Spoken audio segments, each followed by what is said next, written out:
Hello, B-Stream Buccaneers. Thank you for sticking with us throughout the day. You finally made it to your dessert at the very end. NIP versus DWG KIA is the last game we have here on the B-Stream.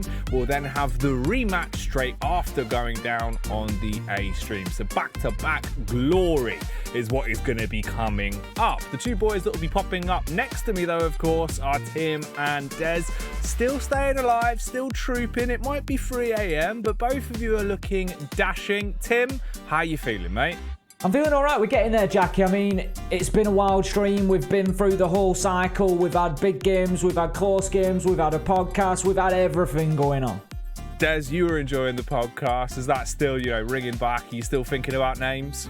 Look, mate, I enjoy it when the rails come off and things can start getting a little bit leery. That's when I kind of come into my element and love just talking smack about safes in my garden, whatever this blowing device is for cleaning my computer, even what you call it these days. That's when I have a bit of fun, needless to say, yeah. But as the day's progressed, it has been a long day. It is now 2:30 in the morning. This is a really fun game to end things on, to be fair. NIP versus DWG KIA. A double dosage as well, mind you, because after this game, they play again over on the A-Stream. What a beautiful finish. I know. It's like we popped by our local In-N-Out and we picked ourselves up a double-double. Hopefully, it'll be a tasty affair because we get to see it twice. So let's kick it off. Let's get into the last game of the Mexican Major Madness for today here on the B-Stream. We'll start off with the LATAM Superfans favourite, Tim, NIP. Start gushing for me, brother. World champions, what else is there to say? Coming out of the 6th Invitational 2021, raising the hammer. This is the top team in the world right now, number 1 seeded. They are names that everybody is familiar with. They don't need any introduction, but that said, it's not been plain sailing for them so far at the Mexico Major. They've played fewer games, but they find themselves at the bottom of the group with 2 points at the minute. They have played 1 game less than Dark Zero and G2, who are above them. This game is going to level things. Oh, in fact, no, they've played 2 games less because of the one that they missed yesterday. So by the time they finish today with DWG KIA, 2 games will be played. 2 maps will be played between these two. Then we can look at this group and have a look and see how the standings are. But NIP have had a loss. They've shown that they're beatable, but NIP do tend to have slow starts to tournaments, as we know, Jackie. They have that slow start and then they tend to just hit form at the right time, which is the playoffs. Absolutely. As long as you make it there, it works out well. It doesn't feel like they won't make it there, Des, but how do you think this game's going to go down? DWG KIA versus NIP. We're going to be cutting the facts a little bit, right? You look at it, NIP, incredible team. The legacy's there. The current victories are there. Is there a chance for DWG KIA in this game, Des? If I'm being completely realistic, I don't think so. DWG KIA's only victory has come against G2 yesterday on a day when Rin was hitting mega shots. And you look at the game earlier on today, Rin seemingly nowhere to be seen. Instead, it was Yas kind of stepping up to the mantle in that case. I think coming up to again NIP, it might be a little bit of a stretch too far, to be completely honest with you. We've just seen Cyclops dismantle Sonic's on Chalet for a second time on the game before on this stream, of course. But many will probably look at that and go, oh, well, here's proof the playstyle can work. I'm just convinced that, again, DWG, they need another 3 months in the oven. Wait until the next major. You'll see them really start to shine. I feel here might be a little bit too soon, and NIP might just be a step too far. It could be the case. NIP, a roster that is jam-packed full of talent. We saw it week in, week out when we were blessed casting the BR6 back in the day. Tim, has the roster only gotten better since that point? I think it has. I think it's, it's matured, it's developed since then. There's kills that can come from absolutely everywhere. They've still got an extremely good support player in Kamikaze who will get that diffuser down given the opportunity. And they've got more experience now, especially at this sort of level. This is really the opposite ends of the spectrum when we look at experience. You've got DWG KIA coming into their 3rd ever international LAN matchup. You've got NIP that are SI winners. It doesn't get much more different than that.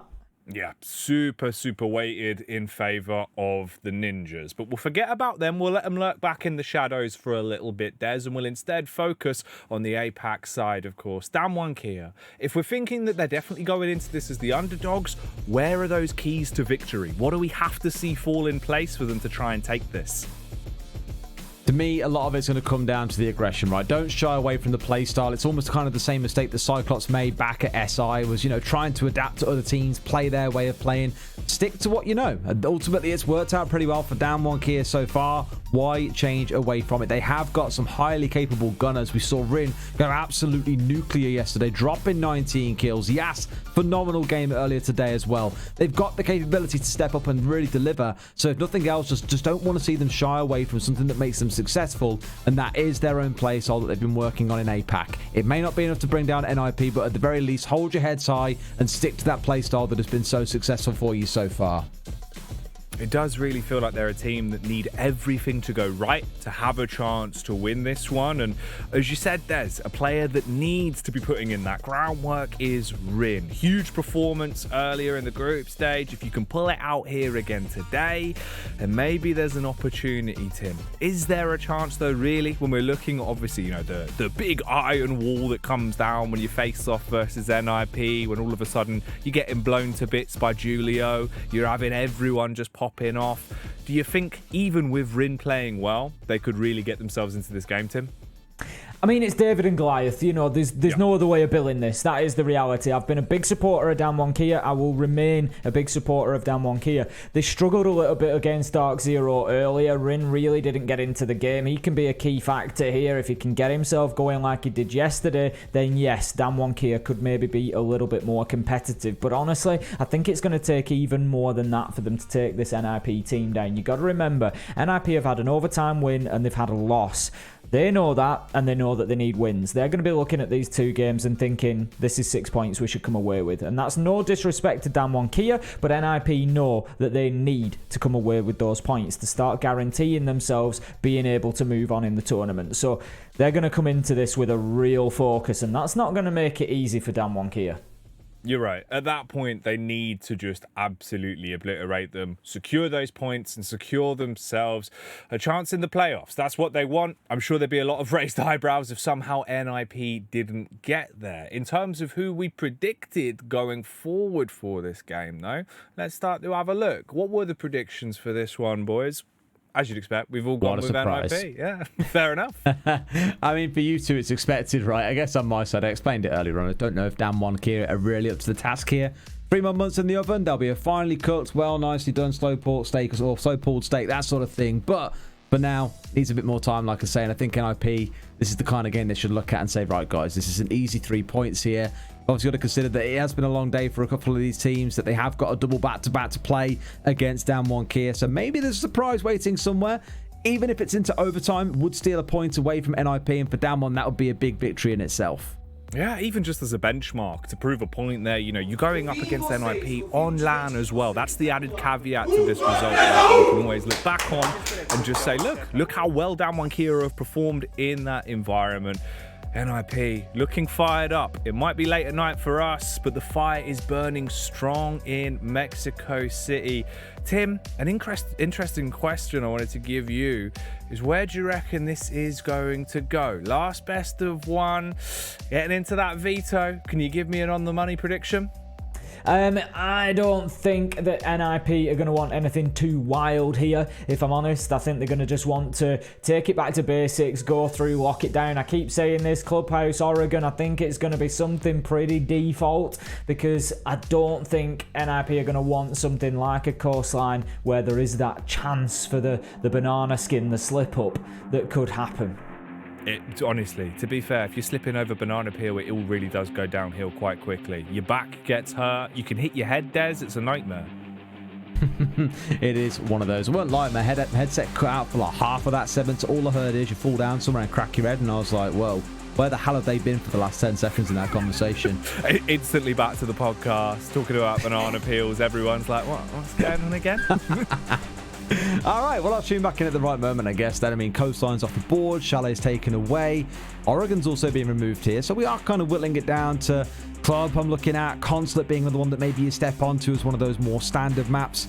I can't think of a time I've seen Damwon Kia play on Consulate. I'm sure they have, but none really spring to mind when I think of them in their gameplay. I think of Clubhouse, I think of Villa, more structured, larger maps really kind of spring to mind, and sure enough, Consulate goes out. So far, so good, Tim.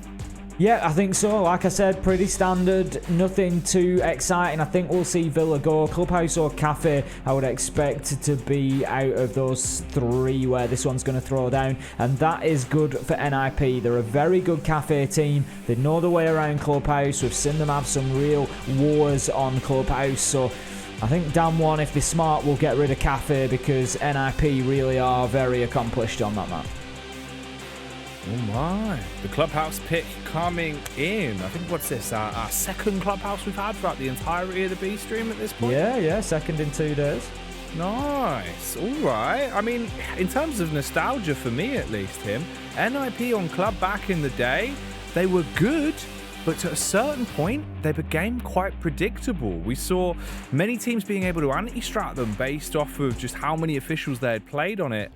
I mean, it's been a while, but have they at least sort of started to adapt a little bit on Club?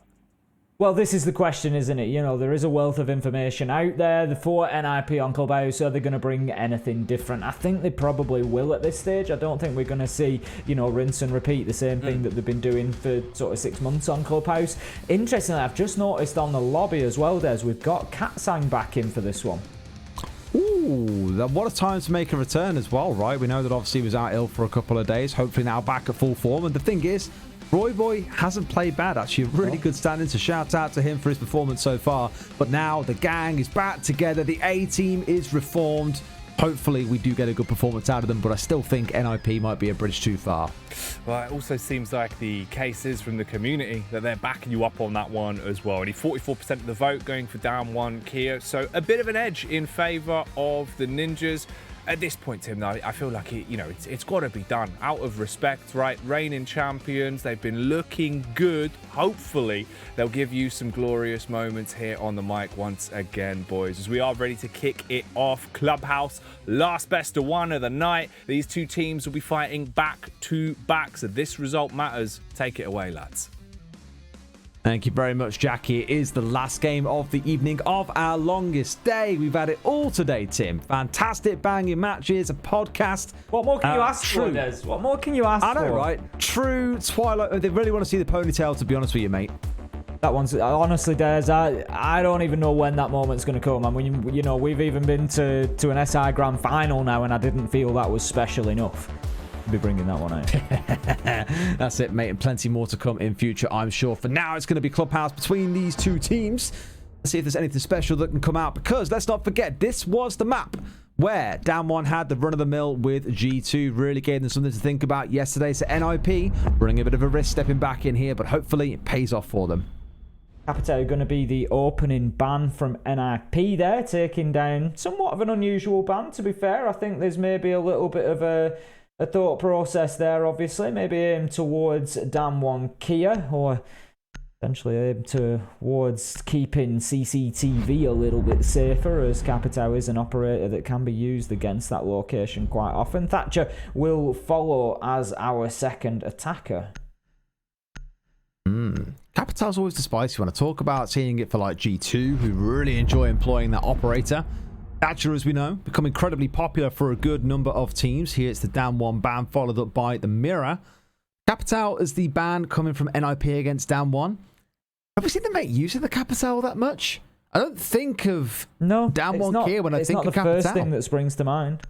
You know what it is? You know what this is? Oh, remember back at SI how triggered we were at Psycho's use of the Capitao? Do you remember? Yep. When they had like 9 seconds to play and it was like, oh, guess what? You can plant.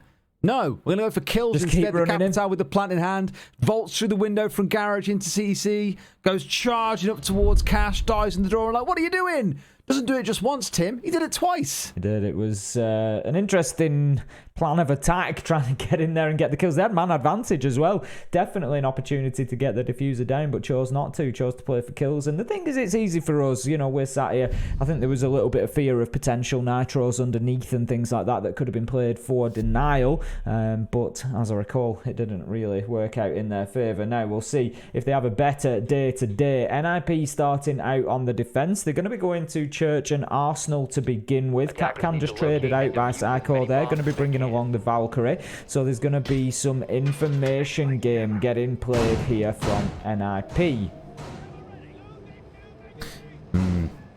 Look towards the Valkyrie. It always makes me nervous when I see a Valkyrie, Tim. Things like an IQ can be brought along, but so many teams will tell you these days that with the IQ, it just isn't worth dropping away that 5th operator slot, especially given the flexibility that you get in attacking lineups these days. It's almost like IQ doesn't really bring enough to the table to justify being a full pick. I can't imagine the change coming with her into the new patch.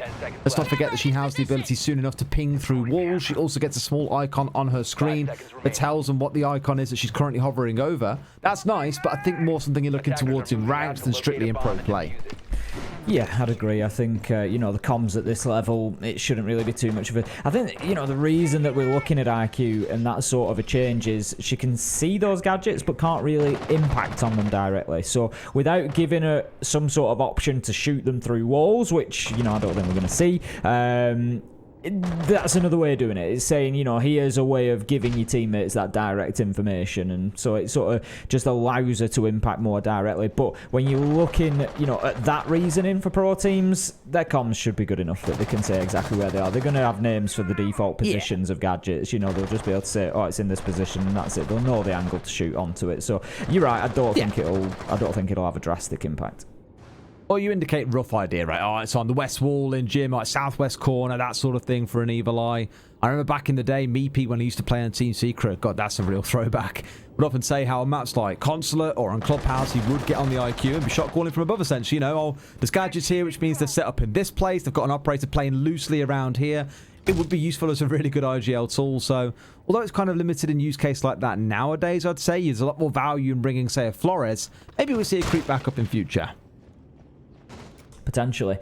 Looking at creeping, we've got Ring creeping into bar here, making some progress. Pino directly underneath, Julo, Kamikaze, Psycho, Muzi, everybody downstairs for NIP. So Damwon Kia have got the run of the map early here. They need to use the time, get in, start opening the hatches, look for those vertical angles. Always interesting now, we've seen a real sort of shift towards the hatch drops and kitchen for the plants here on Church and Arsenal. It used to be all about getting down and getting the triple wall open, moving in behind the black boxes and getting the plant down there, but instead now we see that shift towards the drop, and that's why you've got Kamikaze playing in Dirt Tunnel, because he wants to be able to impact onto that should it happen.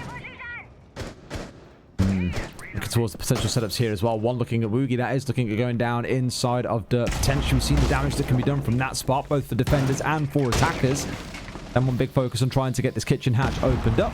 You got Psycho playing on the downstairs, C4 in hand, looking for Katsang, who does get caught up on the C4. One taken away. May have found himself a little bit safer if he stayed up on the counting top. Certainly what I was wondering about the danger as he hopped down there and started moving around the hatch, because we'd seen Psycho playing around underneath and he took full advantage of that, and it's not always easy to hit that nitro, but Quartered, he manages to find a very late trade with a headshot onto Psycho, shutting him down underneath the kitchen hatch, leaving us 4 versus 4, but 20 seconds left to go. Damwon Kia don't have a choice but to try and push in here. Woogie Man is looking to try and pressure onto the smoke here. Kamikaze playing inside a Dirt Tunnel. He's essential in stopping a plant going down. Muzi finds Ring. Quartered does drop and will try to get the plant down. Protection coming in from the bottom of main stairs. It's Yas, manages to find Pino, but the plant has been denied. Time runs out, and that's going to be NIP with a successful defense of Church and Arsenal. Very comfortable round for NIP. Nothing really looking to phase them there, I think. Knew what was going on inside the kitchen. Cozy C4 coming out. I forget who it was. Someone made a comment on Twitter earlier today that realistically, it's probably best not to commit C4s in going for those vertical kills onto the kitchen floor. Instead, save it, play back behind box 1 through box 3, and just toss C4s into the default plant spot. Of course, that changes ever so slightly if that default plant spot isn't used. If they move further west and deeper into Arsenal, for example. In that case, even if it secures you a kill, no big deal. You've walked away with exactly what you came for. A kill onto the sledge to stop more of that soft flooring being opened up. But just want to tickle your fancy, Tim. Have a think about the potential use cases of those C4s. Well, it's the beauty of Siege, isn't it? You know, there's so many different options. There's so many variables. And something like that, in both cases, is risk and reward. You know, like you've just said, you could throw the nitro in from boxes, but they could plant elsewhere. You know, they could just plant a little bit deeper, and all of a sudden, the nitro, it's wasted anyway. But then again, throwing it onto the underneath the kitchen floor, how many kills do we see there? You know, we've seen 2 today. It's not been bad going, but it's certainly not 100% kill record. So it really does come down to risk and reward. It comes down to that choice of more which part of the round do you want to use it. You know, by trying to keep hold of it until the plant position, you could be dead by then. Psycho was. 5 seconds to insertion. Doing bedroom more sees the Frost being brought along here, as we're seeing stepping out now. I'm focusing on those windows in case there is any sudden jumps in. Maybe the sort of thing you come to expect from DWG KIA, to be fair. Tim, again, we know about the aggression they can bring on the attack. Maybe a little bit less so. It's more reserved for the defense. I guess that being said, it was the majority of their rounds coming yesterday from the attacking half against G2 on this map. I wonder to what level as well that NIP maybe have studied back that game and gone, okay, if we know we're going to club, we can look back at exactly what they did against G2 and we can find answers to it. Or if they're just playing their default game. We're going to see as the rounds progress, just as you say, how much information they've brought into it and how much of this is default. Now, Psycho looking for a long angle through the drone hole. Does just get a little pixel of movement in front of him, but not always the easiest to spot out or the easiest shot to take. He's just going to bide his time and wait for a better opportunity. Courted getting this wall open nice and early, inside of 50 seconds, but I'm just interested how much progress is being made towards the east side of the map and whether DWG KIA are really pushing onto that or not. I didn't think they were. There's absolutely nobody stacked up over there, and that's going to allow Muzi to push onto that CCTV window at some point, potentially. We always talk about that kind of cash hole and what it does towards the south balcony side. Again, the Frostmat's the one to wonder out for. The multi-point push is always one that you need coming into the site. You can't afford to just come pushing in from the west side. The number of times that we've seen teams do that, they get held up inside of the hallway. Nothing tends to fall off the back of it. Kamikaze being droned out. Woogie hightailing that drone out of there as fast as he can. But they've seen now where 2 or 3 members of NIP are. So the ideas are there. C4 being tossed out towards the breach, but not completely opened up. Slowing down a little bit for down 1 here as they got themselves into these key spots. It's going to be that trigger, though, of when do they make the move forward. Woogie almost being sprayed out.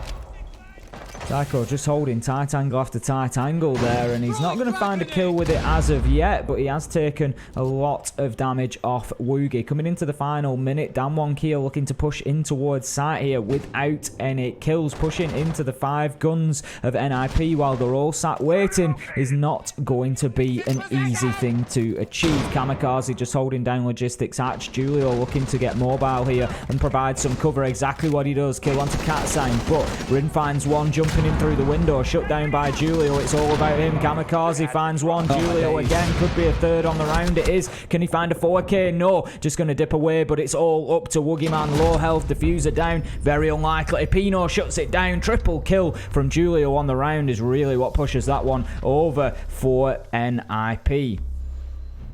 Ace, do you know what gun I'm going to talk about again? Go for it. FMG on the smoke. It's spreading like a plague, mate. I'm telling you, everyone's starting to pick it up, and imagine being able to switch away from playing the FMG to then the SMG, the best secondary in the game bar none. It's why it's being taken away from Sledge, but just being able to switch between them so rapidly as well, because it is the secondary doing absolute work with it. Julio there with the 3K in the round.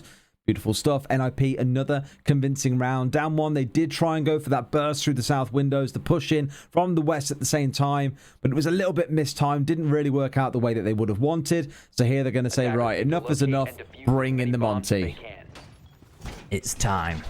It's time to see what the big shieldy boy can do. Katsang bringing along the Montagna again. It's something that is not uncommon for DWG KIA. They know the way around the shield, and we'll see whether NIP can deal with it or not. They're going to be heading to CCTV and cash this time around for round 3.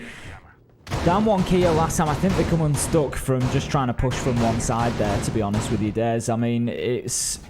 You've got... How many times do we see teams try to push onto gym and bedroom without the east breach opened up and clearing out cash? Barely any, because you've just got the situation of the flank that can come back in. You've got the player can look from CCTV window down across the line. It's just so difficult to keep the flank off you. And then they all stacked up on that hot tub wall. There were 4 trying to push in from there, and we saw what happened. Julio picked up 2 kills on there. Third one on Rin, who hopped in the window. I think they were just hoping to create a distraction. Like, if we push in hot tub now, they're not going to focus on Rin coming in and he's going to get a bunch of kills from the backside, but absolutely not. You're not going to catch NIP out so easily. Funny as we talk about this, by the way, I've just seen that on the other stream. We've just seen a smoke rock up with an FMG and gap people down like no tomorrow. I think it was Hysterics playing on it there with a quadra kill in the round.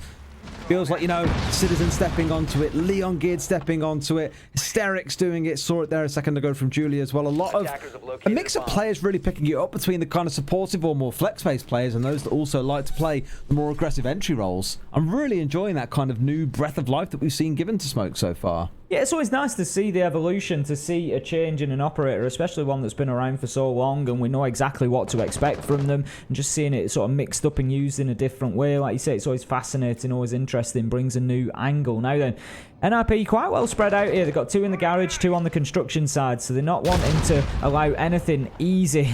Nitro comes down from Julio, getting cheeky there. Woogieman's going to pay attention to that window now as Pino comes for a second attempt. He's not going to catch the man. I think there might have been a tickle of damage onto Woogieman there. No, not at all. I thought there might have been 2 or 3 HP chipped off, but absolutely not. 2 attempts go in and 2 attempts will fail. Look, it's when the actual execute comes in from the smoke is the big one, not the smoke, sorry, the Monty is the big one. Kind of curious why, when they've got an ace and a thermite as well, they're still bringing the Heartbreak gadget along on him rather than, say, leaning in towards the smokes. But that's the call they've got. Got the man down on the catwalk, and the cat sang strikes in. He's on the prowl. This kitty cat gets the claws out and sinks them into Muzi. A double kill for Julio coming in. Katsang finding his second of the round with a pistol in hand. Rin, another one too. Turns out the Monty might have been the answer they were sorely seeking after Ace. 60 seconds still remaining. Pino, the last man standing. You did have to wonder when Julio got that step-out kill whether NIP were going to turn the floor in this round, but DWG KIA just finding the aggression at the right time. Rin steps out. Better performance so far than we saw at the beginning of the day. Getting a nice kill onto Pino to finish things off there, and that's going to be DWG KIA locking down round 3. But if that continues as is, for argument's sake, we end up with a 4-2 half for NIP, and for me, DWG KIA really need to not be falling behind at the half. A 3-all split. It's tough, but it should be the aim for them. I think that's kind of the point now where NIP are going to have to figure out a good way to deal with that. Assuming, of course, that it gets brought along again. Appears for the downstairs. That's not going to be the play for DWG KIA. More of a focus on the upstairs sites, at least for now. Flores making a return back in for Yas. All the right tools coming together for an assault onto the downstairs. Remember last time that it was the C4 coming out of the Valkyrie, which is not present in this round, that got the killing underway. The sledge being the opening target just after they got the kitchen hatch open. So for DWG KIA in this round, I need to see a little bit more from them. Not grouping up inside a kitchen. More varied angles to push. Think back to what we saw out of... I can't remember the team it was. We saw a really good push come out of a team where it was one through Moto, one coming up oil, one was pushing down blue, one was on kitchen hatch. In fact, it was DWG KIA. I remember seeing it on the stream review against G2 where they had a player coming in from Moto that was coated. They had Royboy playing on kitchen hatch, one pushing their way down through dirt, one coming blue. It was a sublime attack and really, you know, diverse in the angles of threat they were bringing in that G2 simply couldn't deal with. But so far against DWG KIA, it's been a little bit binary. It's been a little bit of this way, a little bit of that way, and that's been about it. Psycho looking for the spawn peak there. Not going to have any joy as DWG KIA moved around the opposite way. And you're absolutely right in what you're saying, Des. You know, and against a team like NIP, you can't play one-dimensionally. You've got to come in and catch them off guard. You've got to do unexpected things. You've got to push from multiple angles. You've got to get them moving because these are some of the best gunners in the game. If you just feed into one angle, they're just going to take the gunfights all day. They're absolutely not concerned about that. What you need to do is give them 2 or 3 different directions to watch out for. That's exactly it, right? Draw the attention. It's a saying that I think I can't remember where I heard it. I think it was maybe from League of Legends. I can't remember. Someone or a coach said, you know, attention as a resource is a thing. If you're even drawing 25% of someone's attention or focus in their mind of, you know, you might be coming from this angle or something else is going on somewhere that I need to think about. All of those things is enough that might draw just enough attention away from the task at hand. Holding an angle, for example, that could mean you lose that subsequent gunfight that comes in. It's a good way to kind of wage psychological warfare against the enemy team just by knowing that, if, for example, a window being open, there could be someone at it. Or, oh, I've heard gunfire from this angle. I know someone's potentially coming up behind me. All those little things sort of play into the game altogether. Here, though, a minute and a half in, Rugi's just getting started on that stock catch. Coated, I think, inside of the lobby as well, inside the bar, sorry. And also being opened up, so good work being done by DWG. The focus is right. Now, ideally, you want to start getting your sledge in place in the hallway to start getting that opened up too.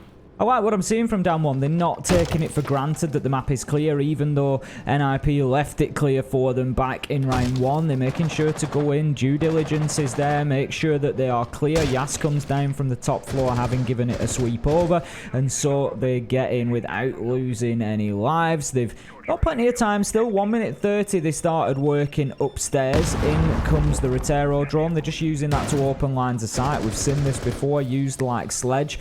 Coated, he's going to get in and get out of there after that Nitro kill last time around. They don't want to suffer to that. The soft hatch open up with only 2 X-Kairos pellets there. A second Rotero opening up vertical angles. I mean, they do have the Sledge on hand, but the reason that they're doing this is they don't want to lose somebody to a Nitro Des, and instead of the Sledge, this time it's going to be the Hibana. The one they plan to have drop the hatch and go for the plant as well. Not ideal. No smokes to mass cover on their plant down, by the way, so it's going to have to be a little bit more raw than that. They're going to have to drop in, go for a couple of kills. Great nade. If that had bounced through, that potentially could have caught a couple, but no. Looking at it instead, there was an ADS just inside, so maybe it would have kept them alive in that instance. Here's Woogie at the bottom, finds yet another 2 kills coming in for Damwon to bounce it back, but the clock waits for no one. 10 seconds on the clock, and Woogie in a bit of a panic. He's moving forwards. They drop down to look for a plant on the fort in this spot, but there is one playing inside of dirt. The challenge comes through. Where's the help from the other members of NIP? There's only Kamikaze left to help out here. Woogie finds one. Yes, the last.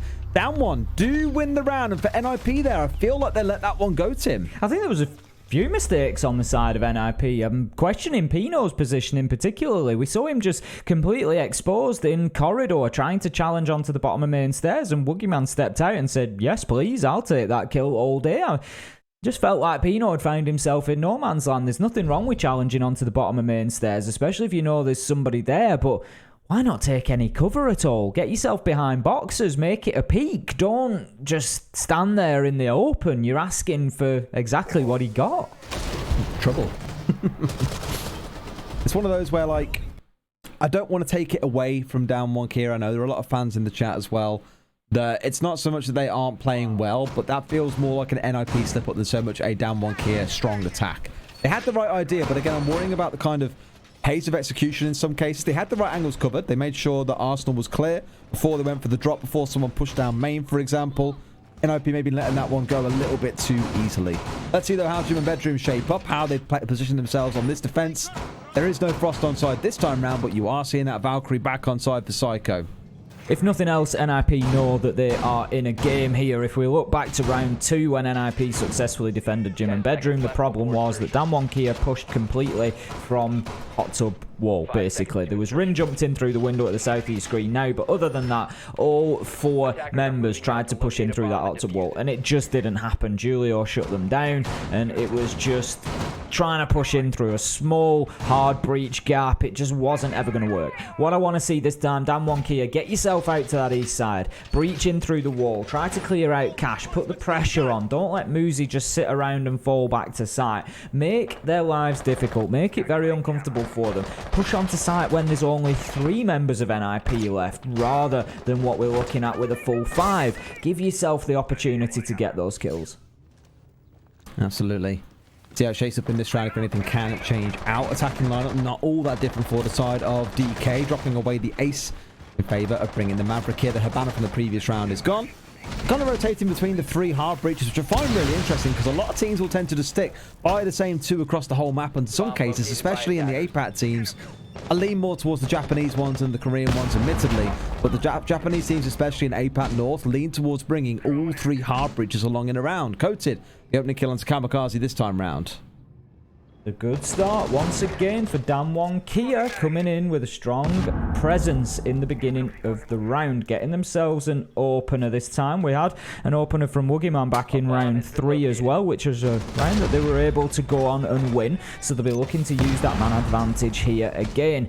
They've also taken away the alibi. Kamikaze coming in, he's got a strong weapon there. Out comes the Nitro. They've done well at avoiding them when they've come out onto that hot tub wall, at least. Not so much so when they were attacking onto the bottom floor, but it didn't make all the difference in the world that they were caught out. We're going to see the nades raining in, trying to catch Pino out. He's just keeping himself close to the wall for the time being. It bounces off. The damage goes into the shower and not into the man. Psycho finds the kill onto Rin, but they do manage to shut down Pino. Psycho's getting super aggressive here. Desi's going to go for it. He takes the peek. He misses his shots, but he does a lot of damage. And if nothing else, it's going to slow Damwon Kia down. They're not going to be too keen to aggress onto that until they know that Psycho is clear.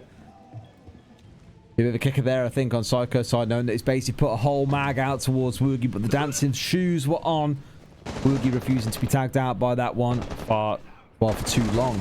3 versus 4 then for NIP. Got a hold on here against the onslaught coming in for Damwon, who are doing a better job here of having multiple angles set up. Good grenade coming in onto Julio, who's now down to about 40 HP. But no more frags remaining. Now it's going to come down to a straight up gunfight. It's about the aggression and the push in coming from Damwon Kia.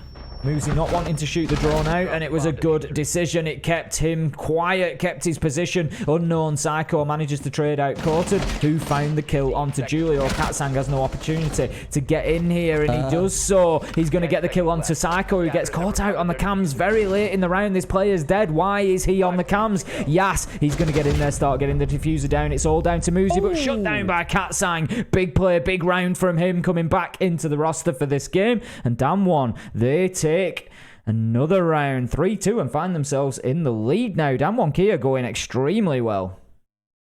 A couple of rounds where they just walked in and found their gunfights later into the round without any, at least what felt like a significant tactical advantage. That round, a lot better, I'll give it to them. Pressure on the south window, the nades coming in, but it did come into, I guess our Thermite's just going to run a bathroom and try and secure this kill. Bit of a scrap and a kerfuffle coming up on main stairs as well.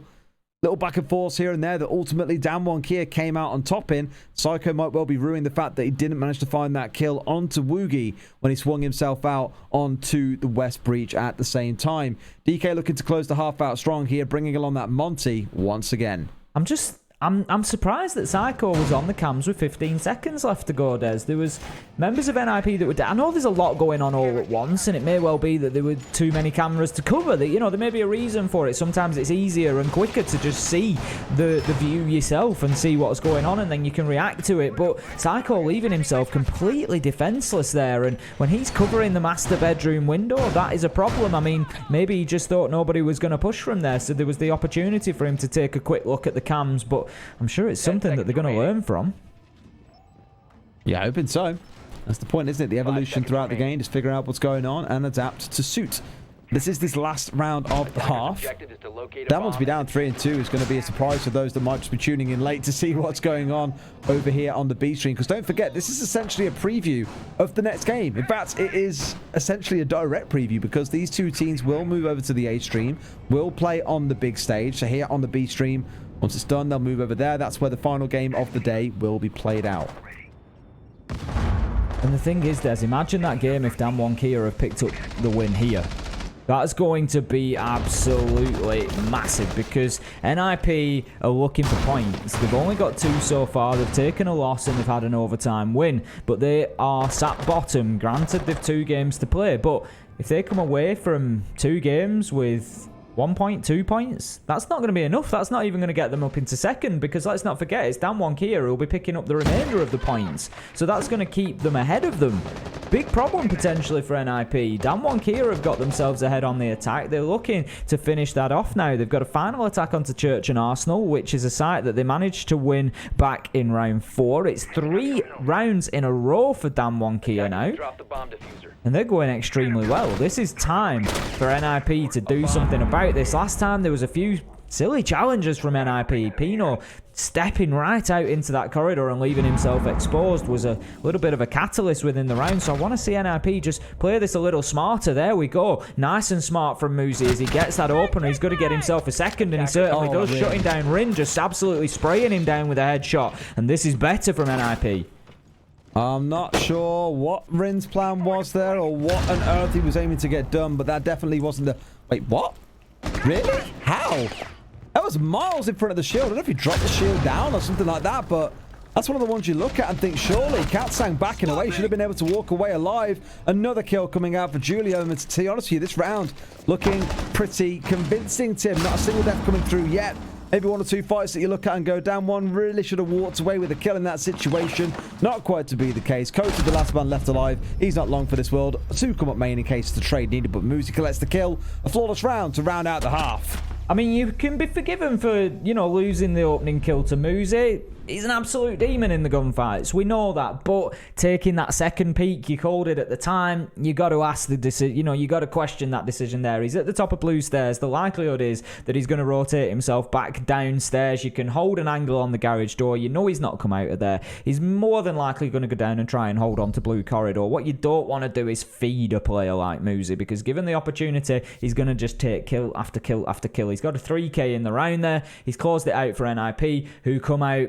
I think they're going to be maybe breathing a little bit of a sigh of relief there, coming out 3-3. It looked like it could be 4-2 to DWG KIA, but if you remember at the beginning of the game, I said that 3-all at the half would be good for DWG KIA. They can now get themselves onto the defence, try to lock this down, and if they can come away with a 4-2 half, if they can hold down a primary and a secondary site defensively here, they're going to take the points. Going to make me a little bit nervous to think that, 3 rounds on the attack have gone to DWG KIA. Let's not forget they were taking 4 or 5 rounds against G2 on the attack. G2 also did the same. It was 4-2 at the end of the first half, with G2 being the ones walking away at the 4-2 scoreline.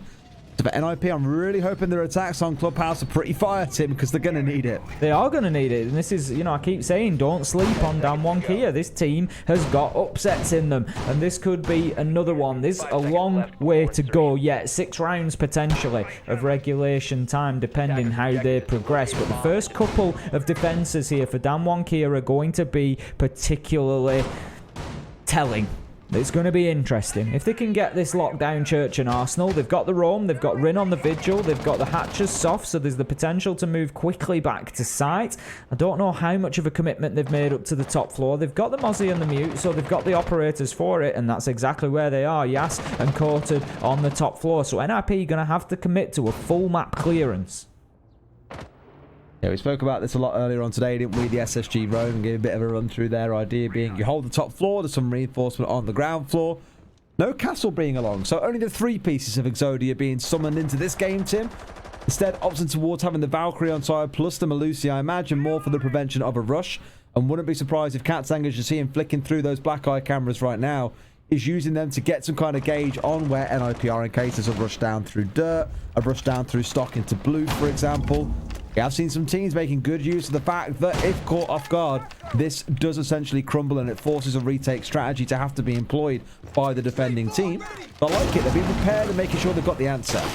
Gas just opening up the vertical angle into kitchen there, looking to maybe prevent a little bit of access into site. We've talked about that drop and how it's usually used now to get the plant down rather than moving down to breach the triple wall. So by getting above it there, there's the potential for clearing out gadgets that are being used to open it, such as the Kairos pellets that Pino is likely to get in there and try to use. Now then, there's going to be a drone stolen there by Yas. We saw him fire the pest under the hatch. One has been dropped down as Julio was approaching, trying to drop into logistics. Woogieman's going to take some damage from somewhere. I'm going to guess that's inside a dirt tunnel because it looks like Kamikaze is playing over in that direction with Pino. So they've managed to take Woogieman down, and there's a decision for DWG KIA to make here, Des. Is this time to fall back to site?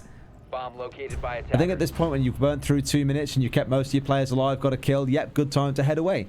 Muzi has been finished off, so even more reason here to be playing it more passively. Pino looking to push his way through dirt, finds a wonderful shot onto Katzang, who steps out for a swing. And now that's going to be the sign they need. You hear the sound of those Banshees going off base. That's your go-to point. The challenge. Julio managing to shut down Rin upstairs. A 3 versus 2. NIP with the numbers advantage, but can they clear off the last man or two? You got Mozzie playing on the downstairs, the nade coming through. Bit of a run away for both sides as they've run away from the exploding time bomb on the ground. Kamikaze finding one. Yes, in a 1 versus 3. Plant going down. A pretty much sure ace. There should be no way back into this round for him, but we've seen the kind of clutches that Yas can pull off, but against the world champions, not too sure about that one.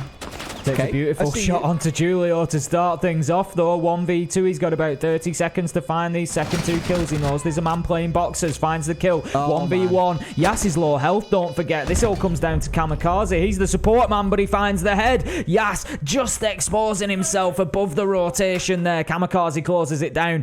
NIP, they are going to be breathing a sigh of relief, Des. That's going to be a wiping of sweat off the forehead there, because it was close to being a little bit of a throw in that 1v3 with Yas fighting back against them. It's one of them that I look at and just think, how many times have we seen Yas clutch out a 1vx in APAC North? It's a bit ludicrous. Always refer back to that one game on Clubhouse, interestingly, between T1 and Down 1 Kia. Yas versus 11, arguably the two greatest gunners to grace the APAC North scene at the moment. And it was clutch central between the two teams. Constantly an argument of who can clutch harder out of Yas and 11. So you can't count him out even when he is the last man left alive. However, NIP taking that first attacking round win is a good sign if you're a LATAM fan. Less of one if you're an APAC North fan or an APAC in general fan, I guess. Or even just a fan of the underdogs like Brits so can often be. CC and Cash going to be where we head to for round number 8. No funky little strat coming out in the defense here. Still seeing the Valkyrie being brought along. It just shows how important that information is. I mean, Valkyrie's ban rate has been absolutely massive through almost everywhere in the world, and it's continued here at the major as well. Such a common ban, but making it through, and you can see as soon as Valkyrie makes it through, she gets picked up and the cams get deployed. Down 1 Kia, they're going to need all the information they can get. It was a close round last time around. Yas bringing it back to a 1v1, but you got to remember that was from a 3v1 for NIP. They managed to get themselves established in sight, get the diffuser down. It was only down to the magic that Yas tried to create in the server. Look at Katsan getting aggressive on that garage door again. He's going to dip himself away back into lounge. He's not wanting to just make anything easy for NIP here. Rin right up on that window. Is there going to be a jump out attempt? It doesn't look primed. I can't see low enough to know, but I don't think that barricade has been primed for the jump out. No. I think it was hoping for someone else is going to punch it, and he's just there to like blow it out as soon as someone steps up to it. But so far, it has been ignored. It's so cheeky because I was worried that someone's going to run past the window and just like fire a couple of bullets in there. And that's your head that's in the way, and you find yourself going down. Maybe standing here because it's more about the listening game as well, just trying to get a feel for what's going on outside. Julio just getting to work with the Maverick on that hard reinforcement. We can see the wall is now soft. Will start to be opened up. Moosey's on hand, but shots are being taken through. Yas is actually going to be downed inside of there. I think it's on the garage catwalk. Manages to crawl to safety, but very unlikely that he's going to be picked up. Moosey doing everything he can to try and confirm the kill there. He gets the explosive grenade in, and it's going to be Julio ultimately with the actual frag grenade that manages to find that kill. Opening things up onto Yas and giving NIP the advantage. This is cheeky as well as it's being opened up behind him. He's really gone for a sprint in, praying that no one was on the breach. The big question is, do these guys know that he's pushed his way in? Finds a kill at the long angle onto Moosey, which is nice. No one else now out on the breach means that someone's going to have to rotate over there for NIP. And yes, they lost Yas, but Rin, playing a bit of a risky game, still manages to make it all the way through garage to get up on this catwalk. That now means that we're going to have to see NIP clear it all over again.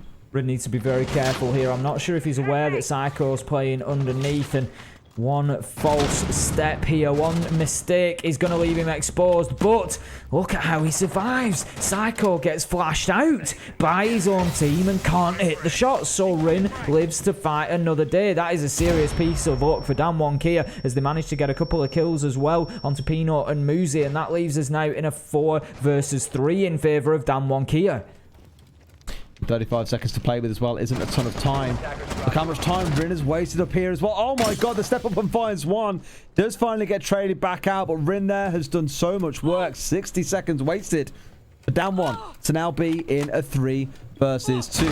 Psycho still being tagged out by the Legion Mind. Doesn't want to take it out of his foot just yet. Of course, no sprint functionality built in here when you got that there, but it doesn't stop you hitting headshots, Ace. Woogie Man goes down. A 2 versus 2. Can they bring this all the way over the finish line? One push coming in. Down by the smoke. Kota collecting the kill. Psycho's got to do something, but Katsan collects the closer. 4-4 between these two teams. Tycho never really having an opportunity to do anything in that 1v2 at the end because of the low health from the goo mine ticking damage away constantly against him. It just left him with one breath, one inhale of that toxic canister, putting him down in the dirt and closing out the round for Down 1 Kia. Now, Rin. Let's talk about Rin. There was a lot of luck for Rin up on that garage catwalk, but sometimes you've just got to roll with that and you've got to do everything you can, and Rin burnt an awful lot of time after that point, took full advantage of it. Psycho going for that kill, and I think he gets that. He was snapping towards the head, bang, there's the full white flash and he can't hit the shots. It's their minimal damage, and somehow Rin manages to survive and burn another minute, and that was a big part of that round. All right. Alrighty, moving forwards, it's going to be NIP bringing along the old faithful Monty as well, showing that it's not just APAC teams that can make good use of it. I mean, you probably have a better idea of this thing because you keep more of an eye on LATAM.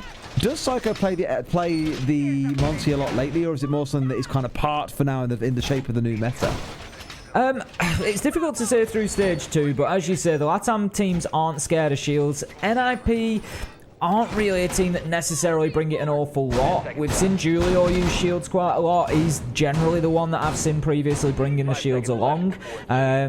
If I think about a shield team in LATAM, I think of Liquid before I think of NIP, to be honest. Sexy Cake will bring Clash, bring Monte. Yeah, Sexy Cake's a brilliant shield player.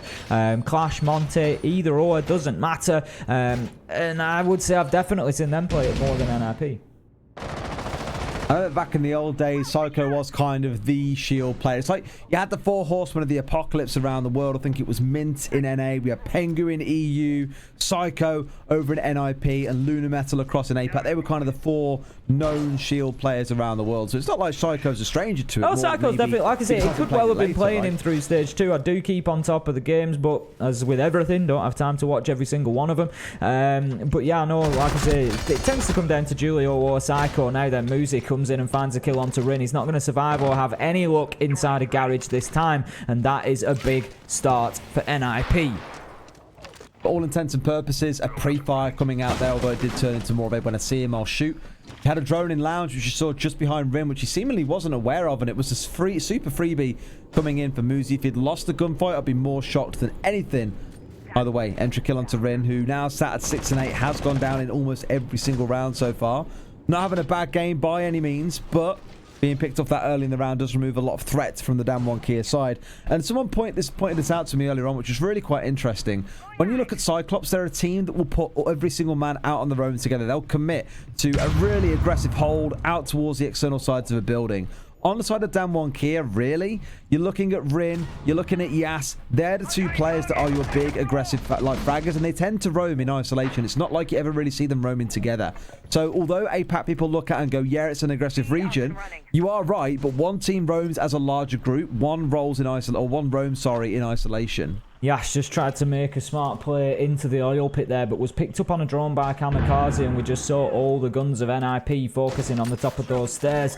Unfortunately for Yas, he chooses to dip himself back away into blue corridor, but NIP need to be very aware that he's still out in the map and needs to be dealt with. Katsang just having a quick check of the balcony area there, knowing that there is nobody available to challenge on the windows, but just after that check, Kamikaze drops down. Julio finds the kill onto Katsang with a nade. Yas trades that out, and that is the rotation coming back around, and they haven't kept a hold of where that alibi is playing. Like I said, Yas playing off by himself, the solo roamer at this point, with Rin already falling down prior. Katsang finding himself out too, and in comes the step forward from Woogie, who is rocking the pistol and the shotgun here. Not necessarily the best at long range, and Kamikaze proving that. 3 versus 1 left for Woogie here. Kamikaze going in for the plant. Woogie just yapping like a terrier from inside a construction with that shotgun that barks its way through. But Ace, what did we say earlier? As your numbers dwindle, the monster becomes all the more terrifying, and that is Psycho in this situation. He's going for a pistol kill. Back out to full side. The guard breaks in, and Psycho's having none of it. Smacks him in the face with the shield and wins the round for NIP. NIP taking the lead once again, but the takeaway message already here, regardless of what the outcome is that DWG KIA are competitive here. They are competitive against NIP. They're keeping in touch with them. They're not letting them get on top of things. They're not letting them get too far out in front, and there's a message to be taken away. And, you know, I think the message has been heard loud and clear by the world, and that is that APAC are here and ready to play, and that they are really forcing themselves into these top tier matchups and being competitive. And DWG KIA just showing that time and time again. And what a great match we've got on our hands. We're heading into round 10. It's 5-4 to NIP at the minute. We're going to see a defense of gym and bedroom once again. That's where we've just been last time around. NIP able to close it down pretty convincingly. So DWG KIA, they really need to bring something different here. They do have the Frost for Woogie Man. I don't know if that's maybe aimed towards dealing with the Monte. Traps is always a good way to deal with a shield potentially. But he's not going to be here this time. It needs to be Stritley. We've got a different disruptor. Yeah, it's Psycho's playing that role that you see Hungry playing on G2 that I always talk about, that kind of That gun augment role, where it changes the total shape of the team, brings something new. Whether it's a Monty, a Ying, Capitao, a Lion, keep on going through that list. Sometimes like a Flores being brought along as well. Although it kind of plays behind one operator as being its central pillar, it's still a very different style of attack because for NIP, rather than a slow creep forward behind a Monty, a Ying tends to be a little bit more, no pun intended, flashy. The smokes come out, the candelas rain in, the enemy team is rattled. You and your buddies jump inside, goon a bunch of them, take some scouts, and that normally is how the round can be won. Or if nothing else, you can make good use of those candelas to force control of a certain area of the map. That's what I'm looking out for here. We'll keep an eye on Psycho and where those candelas go down. We've seen a little bit of questionable use out of teams like TSM on that to clear. For example, when attacking into dining on the downstairs, they were using the candelas upstairs to force control of an empty room. Didn't always make sense, but there are varied use cases for the Ying. No pun intended, Des, and then you come out with the word flashy for Ying. You drop the biggest pun that we're going to have on the Bravo stream for 3 days. You know who our host is, right? And that's saying something. That is saying so. Honestly, you should have just absolutely owned that one, Des. It was beautiful. Should have just pushed straight into it, mate. Next time, I'll take heed. This is a quick update on the other stream, by the way. TSM versus Invictus. Invictus are looking to go 6-4 against TSM if the Charlie can't cut you out. Hello. Whoa, I mean, that's aggression. Didn't quite expect that to go down now stream so soon. Down one have won the round inside what looks to be a minute and 20. Pino's in a 1 versus 2. Diffuser cold on the ground. We thought we were going to see a pretty rapid attack, but not to that level. Shot through the drone hole at long range. Beautiful stuff coming out from down one, and that's a very fast way to balance things back up. We are guaranteed our 12 rounds here after whatever just happened in round number 10. It was just an absolute flurry of kills coming out of DWG KIA, and they have shown, again, the ability to keep doing that. They find themselves in these positions and they punish NIP. They are definitely there and ready to fight when NIP make those slip-ups. They are waiting. Joe spread, ready to take a chunk out of them. I've just watched it back on the stream. Rin, as the breach was being opened up, ran down main stairs, not onto the first flight, the second flight. Kamikaze put a drone halfway down the stairs and then turned it around and drove it back up. So Rin wasn't seen, wasn't heard. They drop through logistics, they push in through hallway and get absolutely slapped by Rin from main stairs. Didn't really see that without that prep about 20 seconds prior. But my God, that is absolute chaos. Really smart play by Rin. And not so much Solo won the round there because there was work for other members. Woogie Man stepped up playing inside of Secret in logistics. But those two players just completely broke apart that attack from NIP. What I love to see here for DWG KIA is that, you know, they're sort of winning this, not through adversity as such, but look at the kills down the side of NIP. They're certainly not slacking, Des. You've got 12 for Julio. You've got 20 between Julio and Psycho. You know, you look down the side of DWG, the kills are very even across the team, but they are finding rounds. Despite these high kill numbers coming in from NIP, they are fighting with them tooth and nail, and they are challenging. They keep getting the kills, keep getting the trades, keep the man count as even as they can, and it's certainly doing well for them at the minute. Katsan getting out on the Valkyrie, Cam's out into Garage, so they're expecting potentially a little bit of attention coming through there, or they at least need to be aware of the oil pit drop for any pressure coming onto blue. NIP on the attack, going to be just looking to clear out the entire map here, but it looks like DWG KIA are going to be largely downstairs on site, completely downstairs on site. Yeah, I mean, you look at the lineup, right? There's no Mute, there's no Mozzie, there's no Vigil.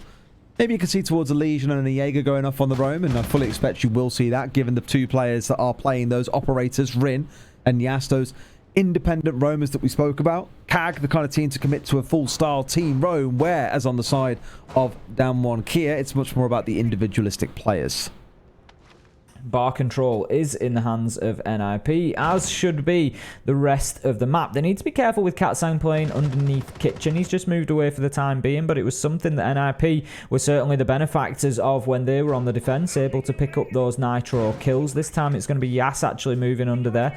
I think he's just got some impact nades in pocket, which could help to keep the kitchen hatch closed. To start with, we're going to have the motor hatch opened up in bar. That's going to allow the potential for aggression to come in through there, but honestly, I can't remember the last time I saw an attacker moving through motor. It is all about main stairs and kitchen, but we're seeing a push towards that triple wall this time. Good impact nade coming out, but it doesn't catch absolutely everything. Another round coming in. Yas has got another one in back pocket. In fact, they've got 3 to play with here. And that is a lot of X-Kairos being committed. Another one comes through. There's only one left. It's not really worth it. So a couple of cheeky holes being opened up, but Pino committed a lot of X-Kairos all at once there. He's now completely out. That wall is going to start looking like Swiss cheese. It's not going to be fully open. It might look a bit stinky, but there's no way they're going to find themselves able to fit through it. And the thing is, kitchen hatch is still closed. There's no access through triple wall. Julio is down in motor getting shot up, and he's got the blowtorch in pocket, so he's not going to be opening kitchen hatch. So they're pretty much announcing the push to DWG KIA here. It's just whether NIP can outgun them. Muzi drops into oil pit and manages to find one onto Rin to start things off. Julio's going to have to be a driving factor from Moto here because their only option is to push into church. Oh, that one hole. That could be the difference maker, and oh my god, it is. You know why they call it church wall, Tim? It's because it's holy, and those holes being put to good use. Look at the swing in from Pino. Finds one onto Yas at 3 versus 2. Let's not forget the scoreline is at a 5 and 5. This is a very decisive round. What a time for Pino to find a 4K and get NIP the round. Guaranteed overtime for NIP as a minimum, and an opportunity to close this one out and take all 3 points. It's going to take another successful attack from them here, though, and we will see where DWG KIA are going to take us. Will they choose to go down to church again? Initially, the pick is showing CCTV, but there is time for that to change. We're going to have a pause as we take the tactical timeout for DWG KIA, and that is not too much of a surprise at this point. It's now or never, Des. I mean, it's a good time to have those 60 seconds to have a conversation. You get 60 seconds in which your coach can have a conversation with you, decide what they're going to be doing in round number 12, because this is your last chance. I mean, they go into another game immediately after. I can't imagine it comes back onto Clubhouse, or they feel, okay, you know what, if it ends 7-5, it's not the end of the world. Fine. But let's see how things change. I can't imagine anything super creative comes out, because there's not really much innovation you can bring at this point, unless there's some real crazy pocket strat you've got. It's a crucial round to have on side if they can get to that stage, but let's see exactly what comes back once we get back into it. Very serious faces there, and discussion obviously going on about how they keep themselves in this. The thing is, DWG KIA right now know that they've got a very real opportunity. That's the thing.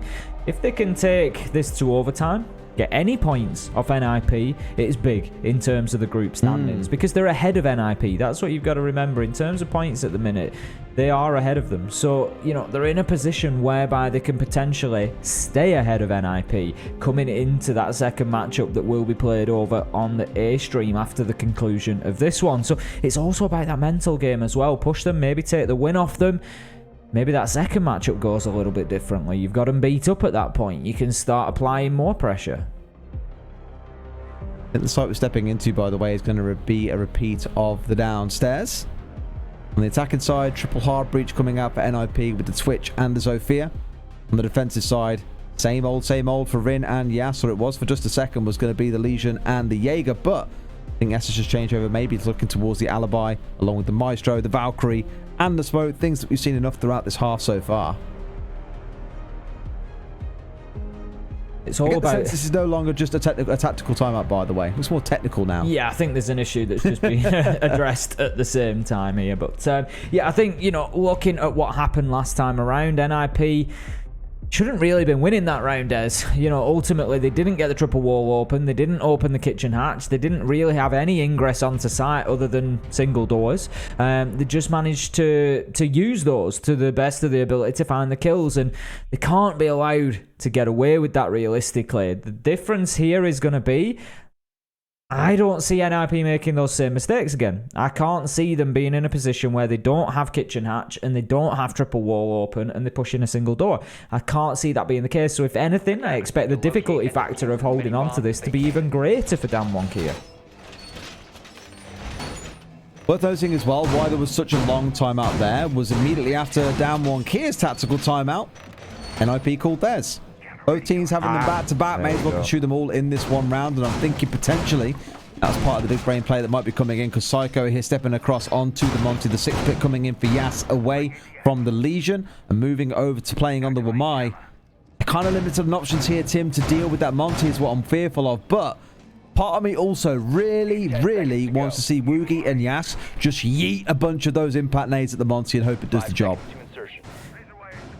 I mean, it might do the job. It's not the easiest gadget in the world to be doing damage with. Particularly important. There's two important factors here when we look at Psycho on the Monty. First of all, where is he playing? Where is he going? Where is that push going to come from? The second then is how quickly DWG KIA recognise that, and how do they deal with Quartered? Now, Rin going straight out of the window there, looking for a big start, doesn't get it. How do they deal with Quartered's positioning? Because Quartered is the main counter that they have got to that Monty. Those smoke canisters will terrify Psycho and force him back. He's not going to want to go into them because it's going to do him astronomical amounts of damage. So Quartered at the minute inside a dirt tunnel. If Psycho pushes there, fantastic. If he doesn't, they need to recognise that, and DWG KIA need to reposition Quartered to allow him to challenge onto that shield, because otherwise, as you say, Psycho's just going to be able to bully them. The best they're going to have is impact nades. He'll just keep dipping away, he'll keep that distance between them, and he'll make it difficult for them to do any meaningful damage to him. So a quick update for you on the game on the other stream as well. IG have just beaten TSM. I'm pretty sure that basically locks TSM into going home, because Invictus move on to 7 points. TSM on 0 with 2 wins will get to 6. They can't catch up, and that's that done and dusted. So that means Invictus sit on 7 points, Team Empire on 5. That's just telling you how close that group is getting as well. We're starting to get that picture now of who the two teams are in each group, starting to go for a bit of a scrap. In this game, the scrap is well underway. Wamai taken out early on. It's painful to lose it early, of course, because don't forget those discs do charge as the round progresses by. And Yas, not a player you want to be losing this early on. And 2 of those impact nades that we discussed that could be a potential counter to Psycho on the Monty. We've seen Quartered move across into Church, but he's actually gone back out to Dirt Tunnel.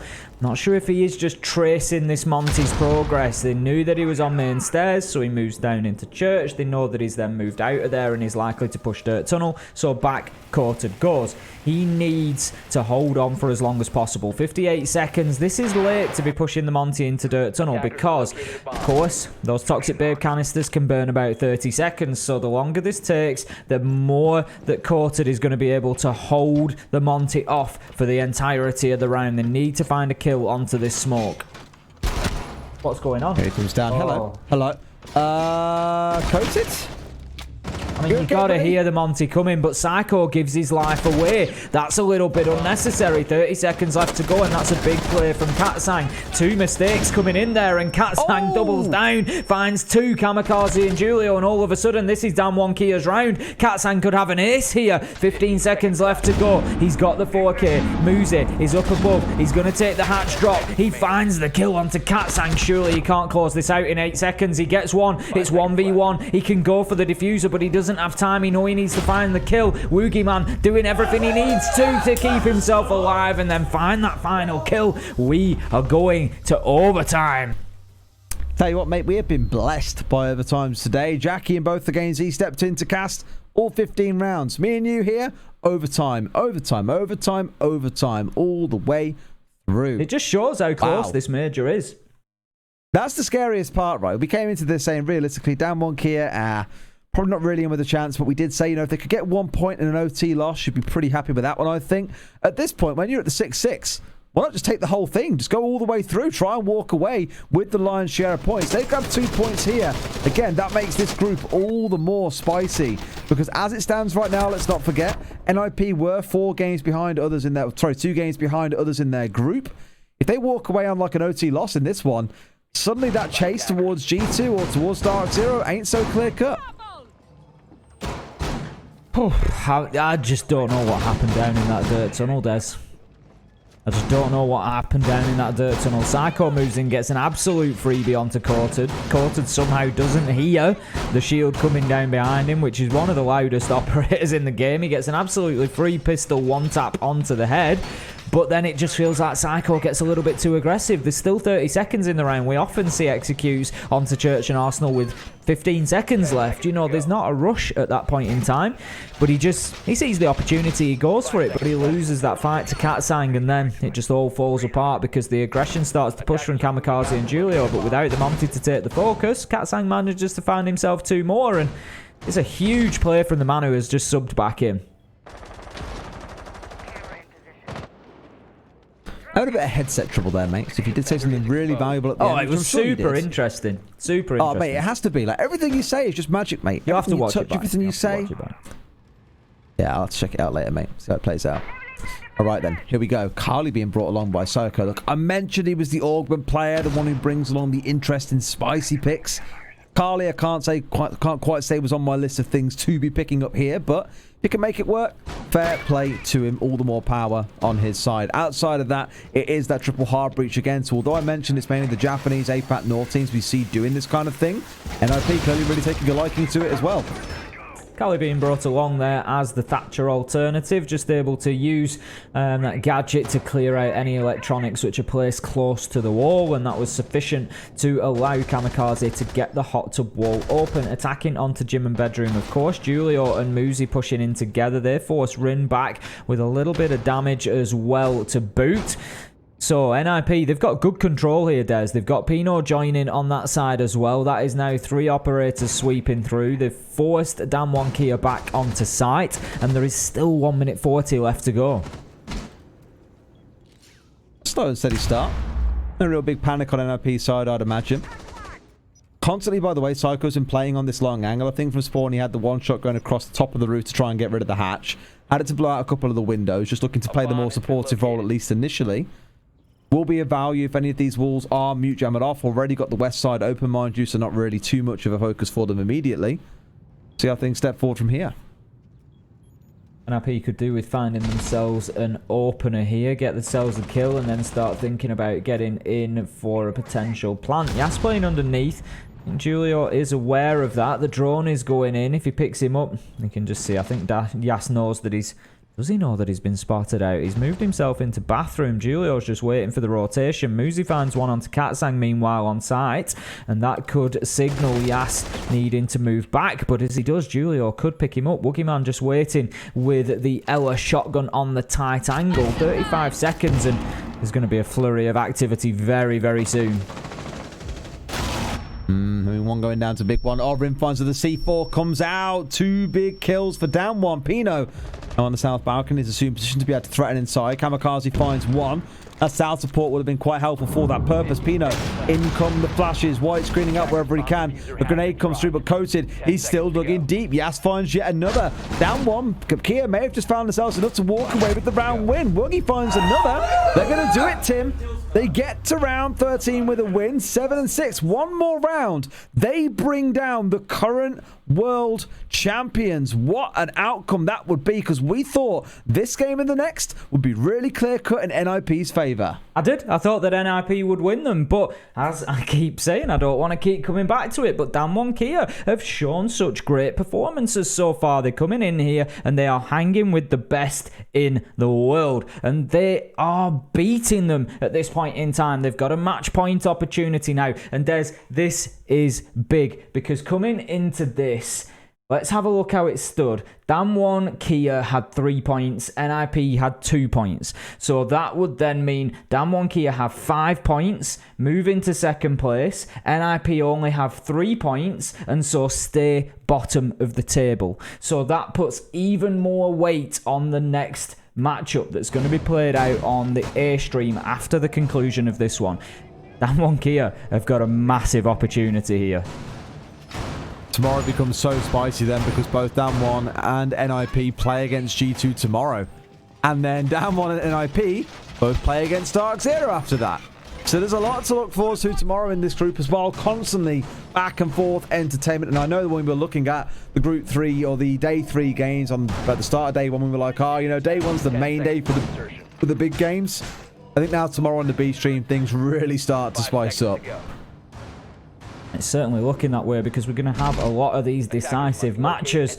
Ico manages to just take out a drone at the drone hole there. Left half of the wall unreinforced. I'm not sure about the purpose of that one. If you're going to leave half of it, you might as well leave all of it unreinforced, unless they're just trying to block off a line of sight. Just trying to block off maybe a little bit of a line of sight through to logistics or something. We'll see. But they come into this. It's all down to DWG KIA to take the initiative here. They need to go in, get kills. They need to clear out that top floor roam, and they need find themselves an advantage before pushing onto site. Pushing into 5 defenders on Church and Arsenal ain't going to be easy. But as we've seen so far, Des, NIP have been playing largely down on site for Church and Arsenal. But this time, they've spread themselves all over the map. Question is, how much of a mistake or benefit does that prove to be? Apparently a fantastic one, because 2 opening kills go their way. There is a trade that follows through just a couple of seconds later. Woogie trading down his fallen comrade and removing the madman in Psycho himself from the field. Now Woogie's looking to press his way and he knows that someone is lurking inside. Muzi finds another. The swing out onto the breach, maybe doing a bit of damage here. A bit of range coming in. A shotgun kill at that distance. Some good damage out of Pino. Looks like it's going to take all 15 rounds to decide how this one plays out, Tim. I'm nervous because it's Damwon Kia going on to the defense. Let's have a look. How did Damwon Kia's defenses go? So it was 3-3. They won Church, they won Gym, and they won CCTV. So they've got the pick of it, really. They've won on the 3 main sites at least once. They've also lost them. It's 50-50. But they can at least be comfortable with the choice of where they're going to go, which looks like it's going to be CCTV and Cash Room. Now, last time around was the win for Damwon. It was round 8. In fact, they haven't lost on CCTV. They only played it once, Des. It was Jim and Church that they played multiple times. So back in round 8, they even took the opening death. Julio got the kill onto Yas, but Damwon Kia still able to get it over the line in this site. Locate and defuse as many bombs as they can. You think they can do it? Have you got a coin? I'll have one somewhere. Because that is what this could come down to. It's been very, very close. No, I found one. Right, heads or tails, Tim? I think it's got to be heads for Damwon Kia, tails for NIP. Heads for Damwon Kia. All right. We've got heads. Coin has spoken. Honestly, that's how close this is. You know, jokes aside, that is how close this game has been. It has been back and forward. Nobody's been able to take a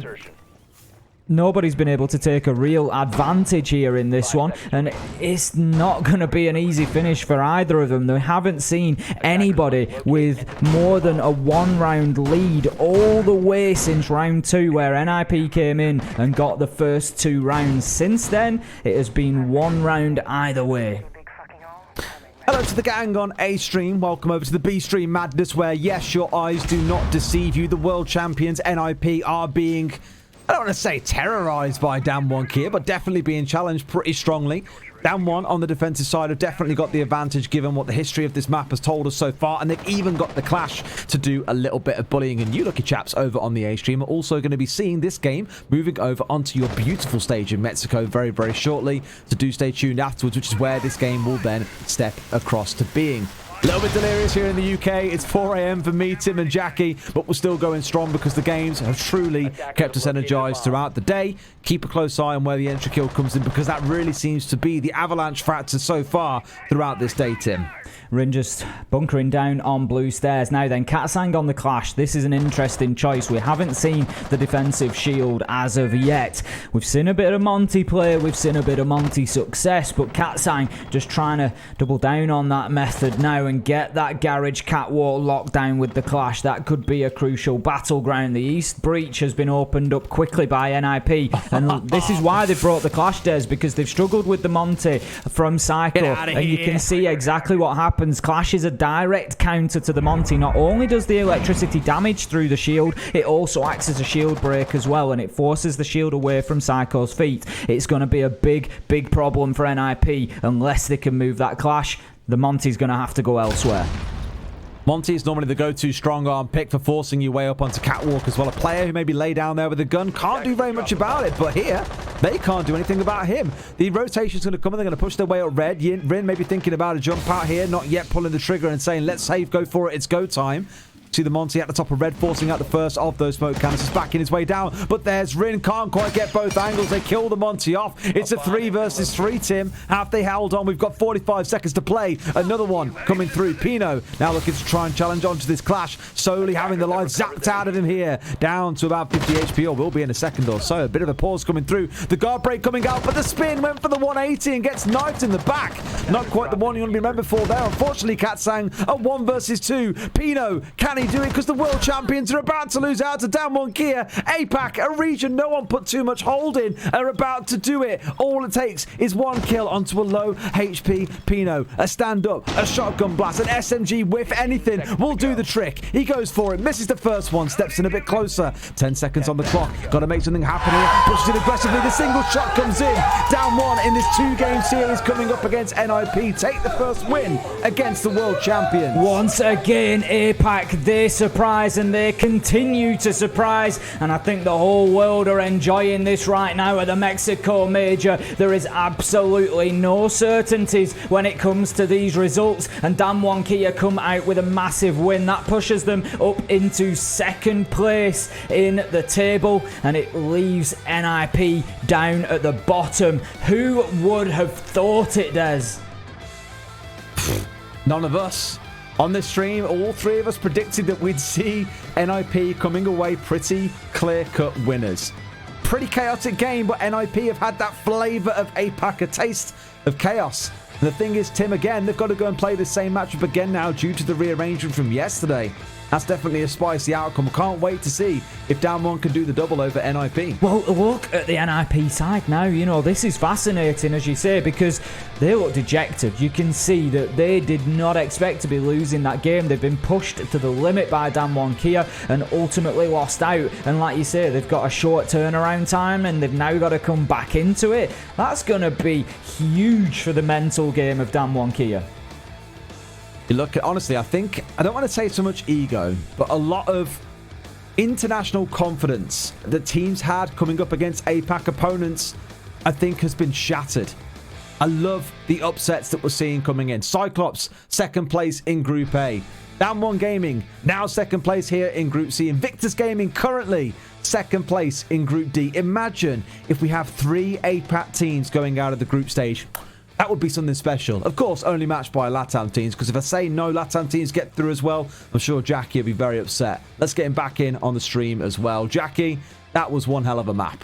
Des, I'd be there flying around like a moth with a knife, mate, if you uttered those words. Genuinely, though, what a ridiculous game. Incredible stuff for the most part. The fact that this was almost over as well with no OT, the rounds that decided it, the clutch play that dragged us through to even get us into this position is outrageous. I didn't think that I'd be coming back to say NIP, they've lost the first one in the series, because at this point it feels like it basically is a best of 2, right? 2 individual best of 1s back to back. They looked upset, they looked deflated. How are you even going to reset from that, Tim? Well, look at the position that leaves us in now. Damwon Kia are 3 points clear of NIP. They're coming into this second map having just beat them. We've just seen the faces of the NIP players. They've got to turn this around quickly and get back into a positive mental space, because Damwon Kia are already 3 points clear of NIP. What if they win this next one? You've basically left NIP in the mud then, right? That'll be terrifying if the world champions are sat down on what? 3, 4 points. You've got G2 sat on 4 points. Damwon would breeze ahead to 9 points to join Dark Zero near the top. It's a very similar story to what we're seeing happening in Group A, don't forget, where BDS and Cyclops are both sat on 9 points. Team 1 are sat on 4. They need a miracle tomorrow for both Cyclops and BDS, or at least one of those 2 teams, to drop all points they could possibly make, and Team 1 to get max points.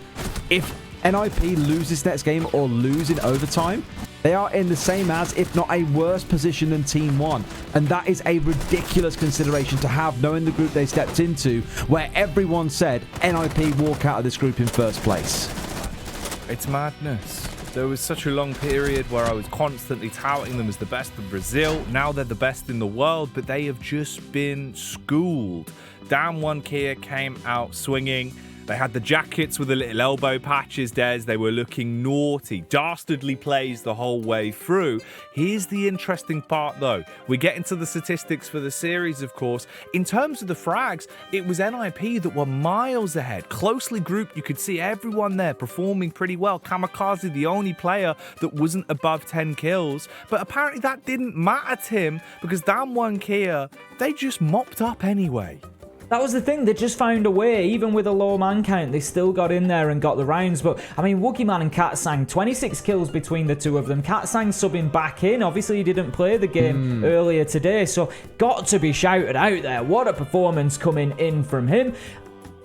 I mean, Damwon Kia, welcome to International Siege, isn't it? That's really the message that's been sent here. They have just beaten the world champions. And it's like I said, qualifying for the Mexico Major was probably largely a win for Damwon Kia. They're early in their careers in terms of time with the org and everything else. They've come out of APAC North, gone through the playoffs, got to the Mexico Major. That is a big success for them. So to come away from the win against NIP, what a bonus. And I tell you what, they are going to go to bed tonight, no matter what happens in this next matchup. And they're going to be thinking that coming into the playoffs is a real possibility.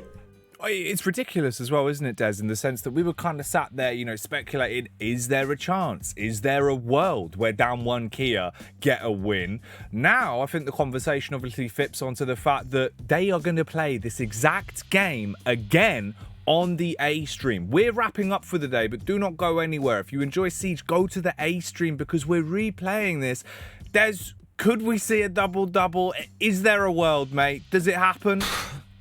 I think at this point, like Tim said, they'll go to bed later. They'll go back to APAC North and be able to say, we beat the world champions. They are going to be on an absolute high right now. You saw how dejected Psycho looked as well. They know that if they mess up in this next game, they are done, essentially. They've got a real big, steep hill to climb tomorrow. I'd be nervous if I was an IP right now. You need to play this next game as if it is not just the Mexico Major Grand Final, but the SI Grand Final. The ultimate prize there is to win. You've got to dig deep. You've got to pull that out because if you don't, TSM go home, NIP go home, Na'Vi go home. Could everyone really call that you'd see NIP out on potentially day 2? No way. It's madness. It's absolutely madness. The Mexico Major madness has really been living up to its name. A beautiful day here on the B stream.